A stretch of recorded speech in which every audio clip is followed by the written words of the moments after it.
Hello guys, Meena's કિચનમાં તમારું સ્વાગત છે। આજે આપણે બોમ્બે સ્ટાઇલ વડાપાઉં બનાવવાના છીએ, તો ચાલો આપણે બનાવીએ।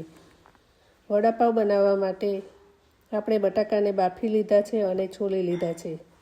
પછી મેસરની મદદથી મેશ કરી લીધા છે। પછી તેમાં મસાલો કરી લીધો છે। તેમાં મીઠું, હળદર, ધાણા જીરું, લસણની પેસ્ટ, લીલા મરચાંની પેસ્ટ, લીલું લસણ આ બધું નાખીને સારી રીતે મિક્સ કરી લેવું।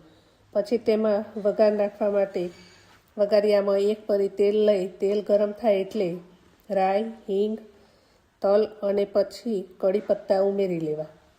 બટાકાના માવામાં એડ કરીને સારી રીતે મિક્સ કરીને આ રીતે ગોલા વાળી લેવા।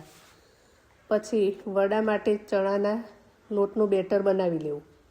એક બાઉલમાં ચણાનો લોટ લઈ તેમાં સ્વાદ અનુસાર મીઠું, હળદર એડ કરીને થોડું પાણી એડ કરી ને બેટર બનાવી લેવું। થિકનેસ આ પ્રમાણે રાખવી અને પછી ઈનો નાખી તેની ઉપર તેલ નાખી બેટરને બરાબર હલાવી લેવું। બેટર તૈયાર છે। પછી એક કડાઈમાં તેલ ગરમ કરવા મૂકી તેલ ગરમ થાય એટલે તેમાં વડાને આ રીતે તળી લેવા। વડા તૈયાર છે। પછી પાવને આ રીતે કટ કરીને તેમાં સૂકા લસણનો સૂકો મસાલો, ગ્રીન ચટણી લગાવીને તેમાં વડું મૂકી તેની ઉપર લસણનો સૂકો મસાલો નાખી તેની ઉપર તળેલું મરચું મૂકી લેવું। તમારું મસ્ત મજેદાર બોમ્બે સ્ટાઇલ વડાપાઉં તૈયાર છે। સૂકા મસાલાની રેસીપી બીજા વિડીયોમાં આપીશ।